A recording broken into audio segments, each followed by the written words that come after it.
Hello बच्चों, चलिए प्रश्न को पढ़ते हैं। मैक्सवेल का विद्युत चुंबकीय तरंग का सिद्धांत लिखिए। सबसे पहले प्रश्न को समझने के लिए प्रश्न की मुख्य अवधारणा को समझेंगे। मुख्य अवधारणा। तो सबसे पहले हम देखते हैं कि विद्युत चुंबकीय तरंगें क्या होती है। तो यहाँ पे हम देखते हैं विद्युत चुंबकीय तरंग, विद्युत चुंबकीय, विद्युत चुंबकीय तरंग। तो क्या होती है विद्युत चुंबकीय तरंगें? विद्युत चुंबकीय तरंगें होती हैं जो एक दूसरे के लंबवत होती हैं। यहाँ पे लिखेंगे कि ये वे तरंगें होती हैं जो एक दूसरे के लंबवत होती हैं। एक दूसरे के लंबवत मतलब यहाँ पे विद्युत तरंग और चुंबकीय तरंग से है। तो ये वे तरंगें होती हैं जो एक दूसरे से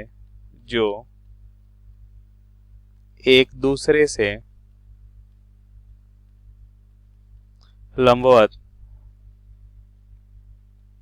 तलों में, जो एक दूसरे से लंबवत तलों में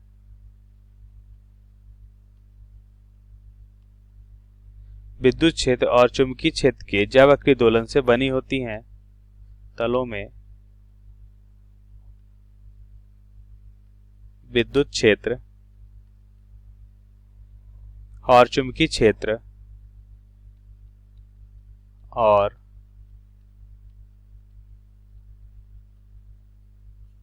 चुंबकीय क्षेत्र के जैवक्रिय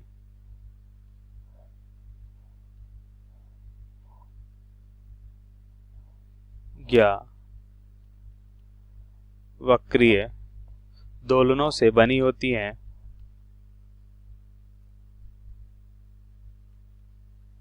जैवक्रिय दोलनों से बनी होती हैं तथा ये दोलन कैसे होते हैं? तरंग संचरण की दिशा के लंबवत होते हैं। तथा ये दोलन क्या होते हैं? ये दोलन तरंग संचरण की दिशा के लंबवत होते हैं। तरंग, अब इसको एक चित्र के माध्यम से समझेंगे। तरंग संचरण की दिशा के लंबवत होते हैं। तो हम देखेंगे पहले तो एक दूसरे के क्या होते हैं, लंबवत तलों में गति करते हैं। तो मान लेते हैं कि ये विद्युत क्षेत्र है। ये क्या हो जाएगा? हम मान लेते हैं कि ये विद्युत क्षेत्र है। ये हो जाएगा चुंबकीय क्षेत्र और ये हो जाएगा तरंग संचरण की दिशा। ये हो जाएगी तरंग संचरण की दिशा। मान लेते हैं x दिशा में तरंग संचरण की दिशा हमने माना और तरंग संचरण का वेग मान लेते हैं v है। यहाँ पे z दिशा में हमने मान लिया चुंबकीय क्षेत्र और y दिशा में हमने मान लिया विद्युत क्षेत्र। तो अब ध्यान से देखिए, मान लेते हैं कि ये है हमारा है विद्युत क्षेत्र।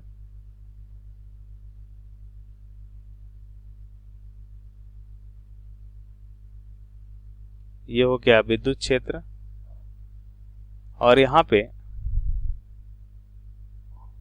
ये हम मान लेते हैं कि ये हो जाएगा हमारा चुंबकीय क्षेत्र।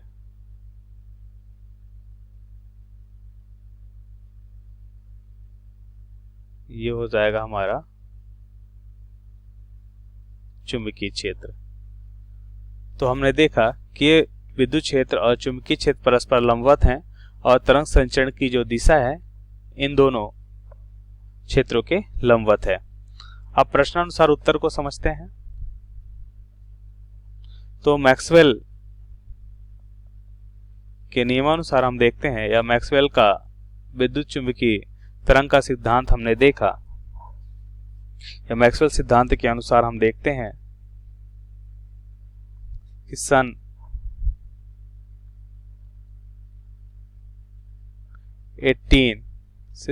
1865 में जेम्स, इनका पूरा नाम क्या है, जेम्स क्लार्क मैक्सवेल ने विद्युत चुंबकीय तरंग के सिद्धांत का प्रतिपादन किया। विद्युत चुंबकीय तरंग सिद्धांत का प्रतिपादन किया। तरंग सिद्धांत का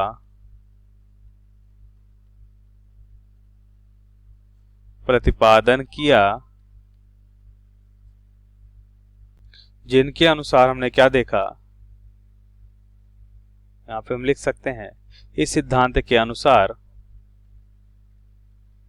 इस सिद्धांत के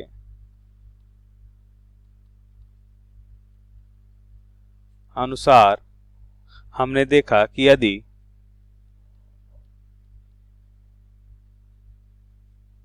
चुंबकीय क्षेत्र या विद्युत क्षेत्र दोनों में से कोई एक समय के साथ परिवर्तित होता है, यदि चुंबकीय क्षेत्र या विद्युत क्षेत्र दोनों में से कोई एक,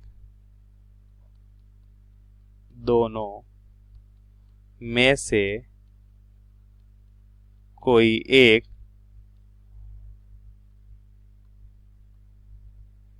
दोनों में से कोई एक समय के साथ परिवर्तित होता है, तो समय के साथ परिवर्तित, दोनों में से कोई एक समय के साथ परिवर्तित होता है, तो दूसरा क्षेत्र क्या होता है, स्वतः ही उत्पन्न हो जाता है। तो दूसरा क्षेत्र स्वतः ही उत्पन्न हो जाता है। इन्हें ही हम क्या कहते हैं, विद्युत चुंबकीय तरंग कहते हैं।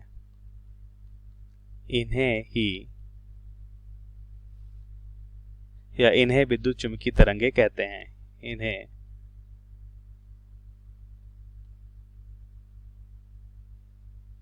विद्युत चुंबकीय तरंगे कहते हैं।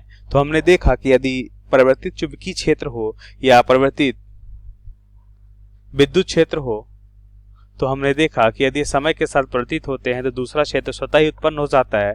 और ये तरंगे क्या होती हैं, जैसा कि मुख्य अवधारणा में हमने देखा कि परस्पर लंबवत होती हैं। ये तरंगे क्या होती हैं, परस्पर लंबवत होती हैं।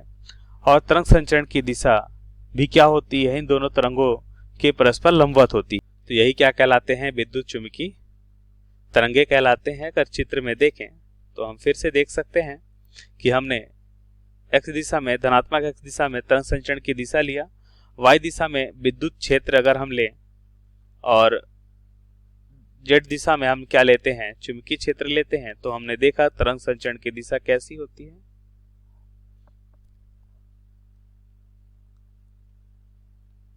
विद्युत क्षेत्र और चुंबकीय क्षेत्र दोनों के परस्पर लंबवत होंगी, जैसा कि हमने इस चित्र में समझा। तो यह हमने देखा मैक्सवेल सिद्धांत के अनुसार। तो यह हमारे प्रश्न का सही उत्तर होगा। आशा करते हैं आपको समझ आया होगा। धन्यवाद।